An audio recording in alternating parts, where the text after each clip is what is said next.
Hi guys, welcome back to my channel. So for today's video, I did my entire face using all local makeup products. So lahat ng products na ginamit ko, from the eyeshadow to the foundation to the lashes even, came from local brands or local indie brands, I would say. This video is a collab with Cara, aka Carrotstick Beauty. So I believe her videos going up na rin around the same time as mine. So I'll link it down below para panoorin nyo rin after you watch my video. So Cara is a good friend of mine and she's really good. She's really good when it comes to doing makeup. She's very creative and I'm sure you guys will enjoy her content. So if you guys want to see how I completed this look, then just keep watching.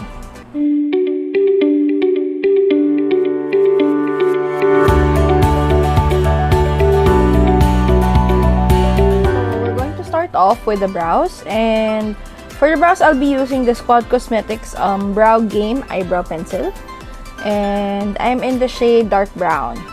So if you guys watched yung Support Local series ko with Squad Cosmetics, you guys will know na I fell in love with the formula of this eyebrow pencil kasi hindi siya mahirap paganahin when it comes to pigment. So let me just swatch it for you. So, ayan. I'm not even gonna press that much and it already gave me that much pigment. So, madaling-madali siya gamitin. Pero, madali rin siyang mess up. Syempre, that's the trade-off of it. So, I'm going to do my brows now. So, here we go.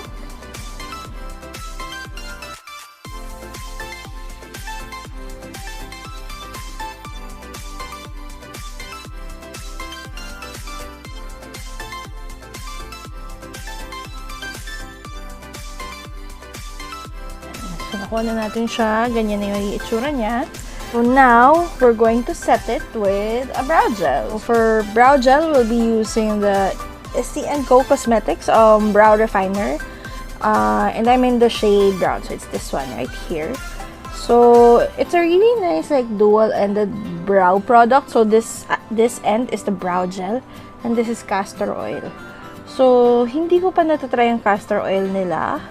This is where I don't really have a lot of problems when it comes to the growth of my eyebrows. If anything, masyado siyang masipag. So, I'm going to use the brow gel to set yung brows natin.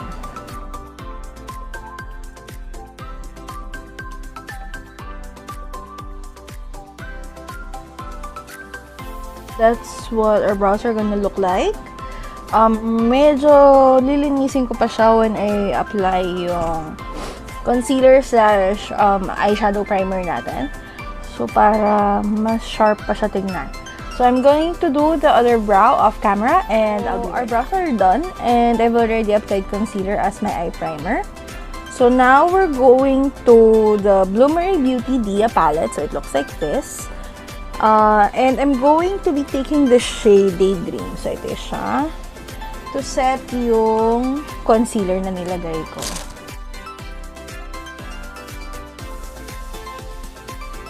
So, we're done setting the concealer. So, first comment, I really like this shade to set the concealer with. It doesn't leave any kind of pigment na pwedeng mag-alter ng color ng eyeshadows na gagamitin natin on top of it. So, it's really nice. So, next, we're going back to the Dia palette. And I'm going to be taking the shade Pear. So, it's this one. And I'm going to use it as my transition shade para sa look na gagawin natin.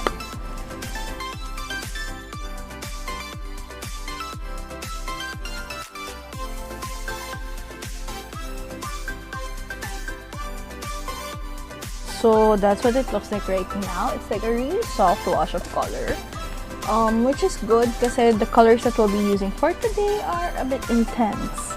So I'll be using the Indie Colorete Warming Up palette. So it looks like this.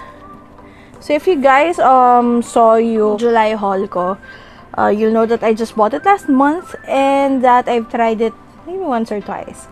So for now, we'll be gravitating to this row of colors right here. So the really warm ones.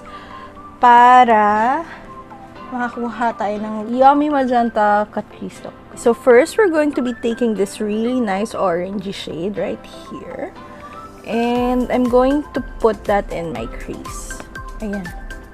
So, hindi siya shy when it comes to giving out pigment. Let's see how blendable it is though. It's a really nice orangey shade that I'm able to fade. Ayan, so maganda siya. And tama yung transition shade natin today. Pumagay siya dun sa shades. Next, we'll be dipping into these two shades right here. Ayan. Kasi gusto kong i-deepen out yung outer corner natin. It looks like that. So, let's see if I'm able to layer the orange on with these colors. Okay?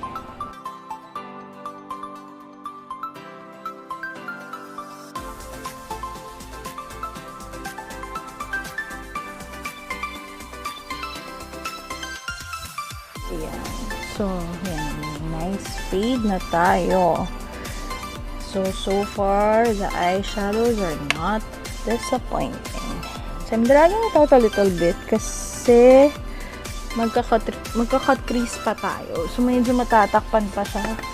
So, syempre, maglilinis pa ako after I do the cut crease. So far, that's what it looks like.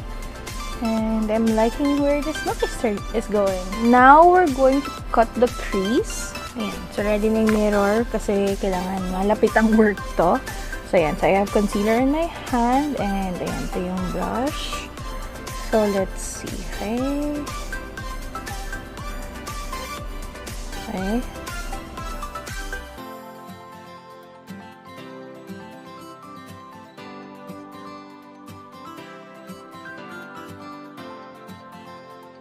Ayan. So, ganyan kahaba yung wing. Medyo intense. Pero, of course, we're going to work with it. Ayan. So, I'm just filling in the wing right now. So, it looks like right now. So, medyo may lagpas pa tayo rito. I'm going to clean it up later.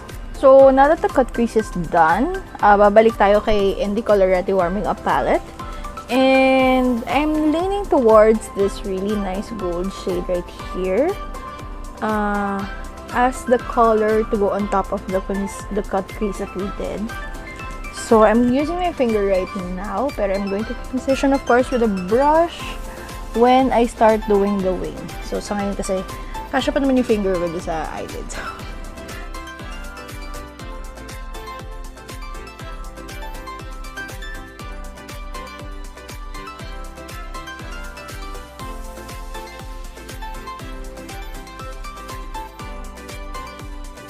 So, ganyan na siya ka-intense ngayon. So, for now, I think we're good with this eye right here. So, I'm going to do the other eye off camera and I'll be right back so that we can move on to the face. So, we're done with the eyes. So, may mga inad akong stuff while I was doing the rest of my eye makeup. So, I went back to the Bloomery Beauty Dia palette and I used the shade Baddie, so it's this one right here, to blur out yung harsh line na nagawa ng cut crease. So, now it looks a bit more blended and a lot more warmer than it did before. So, I really like how it turned out. Okay. Then, nilinis ko na rin yung dulo. So, wala na yung eyeshadow na nilagay natin doon before. And now, we're moving on to the face. So for the face, I'll be using the EB Advanced First Step Mattifying Primer. So it looks like this. So this is going to be, I think, my second or third time using this primer.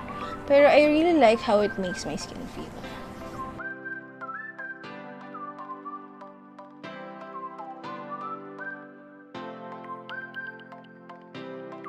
Yan. So we're done with the primer. So usually, most people would go do their foundation, but I am another level of extra. So I'll be using the EB Advanced Lock That Look Makeup Setting Spray to add another layer of primer to this skin.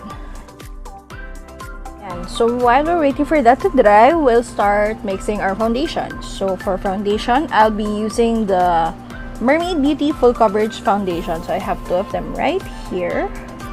So one is in the shade Warm Tan and the other is in the shade Cream. So I already swatched this to see kung pwede bang hindi na ako mag-mix ng foundation, essentially. But si Warm Tan is a bit too yellow and a bit too dark for my skin. And si Cream naman is too light para naman sa skin tone ko. So, I'm going to be mixing them. Yan. So, yan si Warm Tan. And ito si Cream. Okay. Yan. So, I'm just going to take yung end of a random makeup brush to mix it together. So, yan. So, ayan na tayo. And, okay. Oh, I can work with this definitely. Ayan. So, kunin natin foundation. Yeah.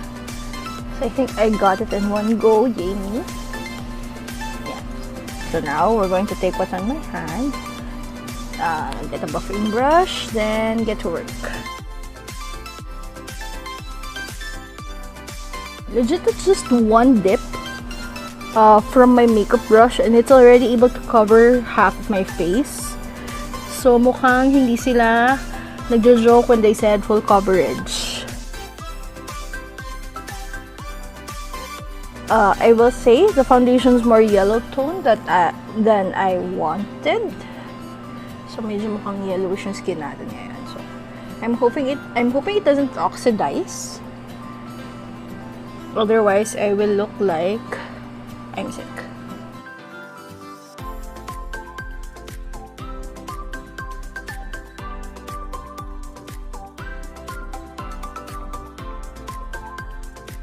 And so we're done with foundation. So yeah, that's what it looks like right now, and I really like it.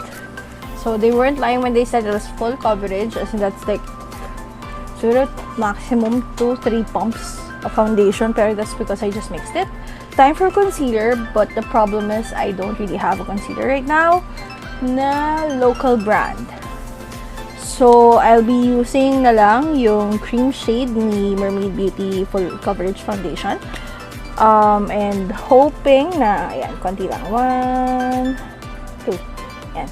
So, I'm hoping na this is enough to act as concealer para sa naglalaliman nating eye bags. I think I'll just get some on my finger. Yan. So usually I use a doe foot pero wala tayong doe foot. So, yan. Okay. Yan. So we're just going to blend it in.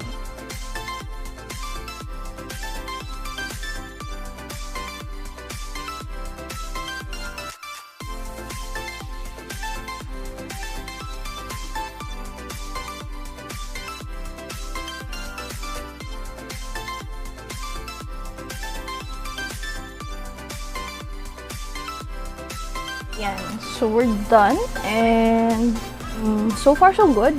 Mukhang nakuha naman natin yung concealing and highlighting effect na kailangan natin. Except, I'm going to crease so much because it's not supposed to be non-crease.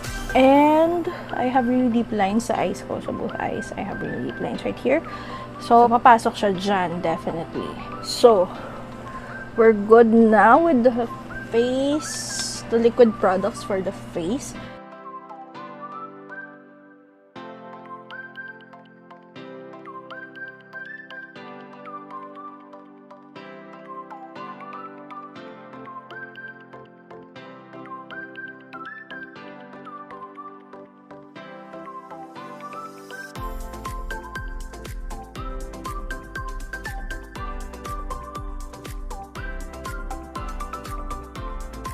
So now we're moving on to the powder, to the setting powder. And I'll be using the Detail Makeover Mineral Loose Powder. So it's this one. And I'm in the shade Natural. So, again, old packaging to. This isn't the new packaging at all. I think they already... Hindi pa ako nakabili ng new packaging nila kasi nga, hindi pa ubus sayang naman kung hindi pa ubusin. So, I'm going to use this to set the rest of my face and I really can't wait because I don't like what I'm seeing right now. So, I'm going to use the puff to put some powder under my eye.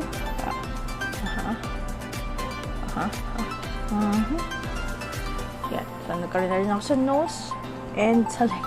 God dang it. Now, going to blend it out.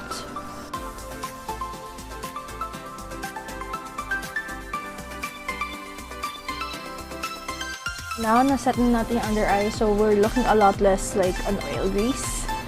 So now we're going to set the rest of the face. 1, 2, 3, 4, 5. And the neckline. And time to blend this sucker up.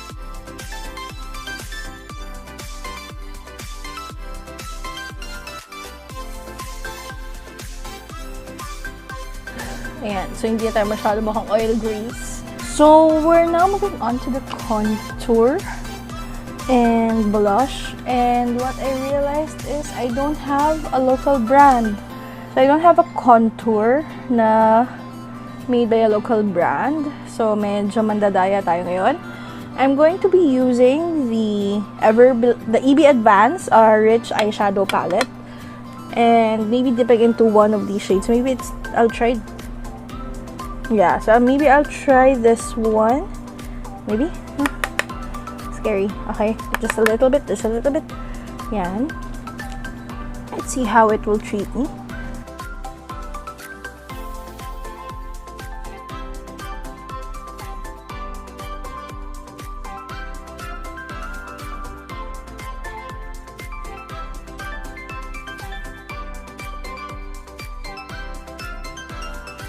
So, meron na tayong slight contour using an eyeshadow. So, that's a trick that you guys can do.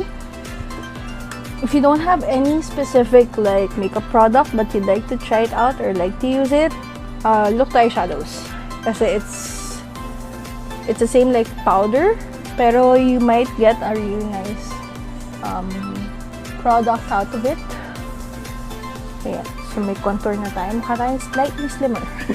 So for blush, we'll be using the Vice Cosmetics Aura Blush in the shade Title. So, let's see kung maisasalba pa natin to because sayang, ganda na sana ng lahat. Yan. So, slightly saved. So for highlight, we'll be going back with Vice Cosmetics. But this time, we're going to use yung Aura Glow in the shade Shimmering. So yan, medyo, if you'll notice, medyo nabura ko na yung emblem. Because I really like this highlight. I didn't expect it to perform the way it did. And I'm about to transform this look.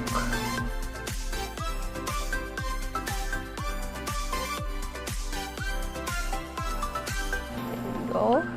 Yan. So, look is saved by highlight as per usual. So now, before we go to the last step, which is the lips, we're going to finish up yung eyeshadow look natin. Now, we're going back to the Bloomery Beauty Dia palette. And I'm going to take the shade Baddie again. Kasi siya yung panglaline ko sa aking bottom lash line. Before I blend in another eyeshadow. Okay?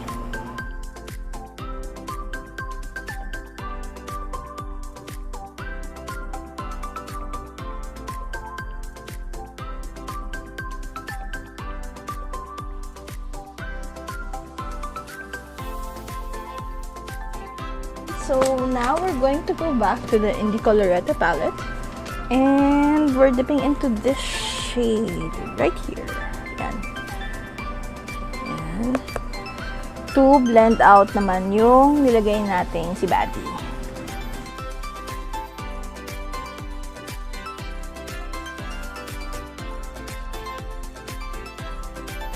So that took it to create a little bit. Pero let's move on to eyeliner. So for eyeliner, I'll be using the Cara Cosmetics Get Winged waterproof wing eyeliner. So actually, this is a stencil type. So if you don't know, if you're like a beginner when it comes to doing winged eyeliner, so they have a stencil. So this is the left stencil, and then in the box is yung right stencil. So this is one. Ayan siya. Pero for now, I don't think I'll be using the stencil. I think I'll just freehand it using the felt tip. Because I'm not really looking to create a the type of wing that the stencil can give out. Okay.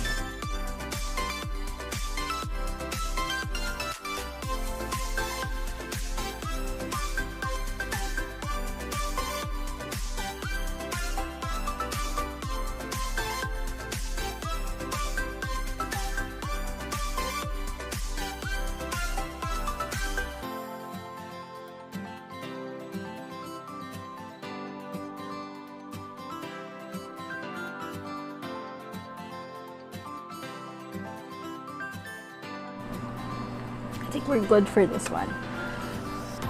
Yeah. So may wing na tayo. Yeah. So now we're going to highlight our brow bone and our inner corners. So again, I'm going back to the Dia palette, and I'm going to be using C Lumina to highlight my inner corners. Whoa. Okay.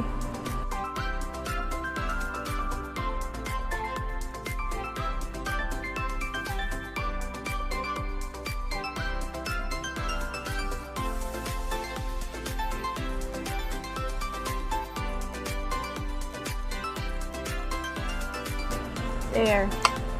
So we're done with that side of things. So we're pretty much done with the eyes except for one thing. So I'm going to be applying lashes today. Shocker of all shockers. So I'm going to be using the Mermaid Beauty Mermaid False Eyelashes. So again, junky packaging because I sat on it. It's not their fault. So it looks like this. So it's really nice. Mukhang simple lang siya. So let's see if I can make it stick to my eyelids. So yan guys, we have both lashes on. What do you think? It's the kind of lash that I do like actually, now that I'm looking at it. Kasi it's not lashes that actually reach like your eyebrows pag tumingin ka sa taas. Which I actually have a pair of lashes na ganon. I don't use them that much. So I really like this one. It's not too thick and it's not too curly. So mukha siyang natural na lashes pero mas maarte. Last step natin is C lips. And I got this lip product from Issy & Co Cosmetics. It's in the shade Fiancé. So I think this will go great with the look that I have right now. Tignan natin kung tama ako ng tingin. Okay.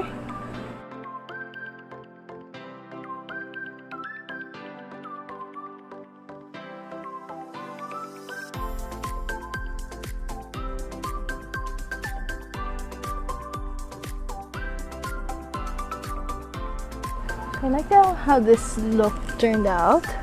Final step is, of course, setting spray. So we're going back with the EB Advanced Lock That Look Makeup Setting Spray and finish off this look finally. So now, my cat is biting off my label. Finn! Put yourself. Say hi, Finn! Say hi, baby! So with the setting spray, this look is officially complete. So this is the final look, you guys. And yeah, I think I would consider this look a success despite a couple of products that would have caused the downfall of this look. So for the base products like the foundation, because I used foundation nga pala for concealer, I like how it's looking so far, and I like that it has managed to even out my skin tone very well. And again, they weren't lying when they said full coverage. But the eyeshadows were great. So the Indie Colorette one and the Dia palette one is amazing. So if you guys want to buy it, tingin nyo sa Shopee. Meron yan.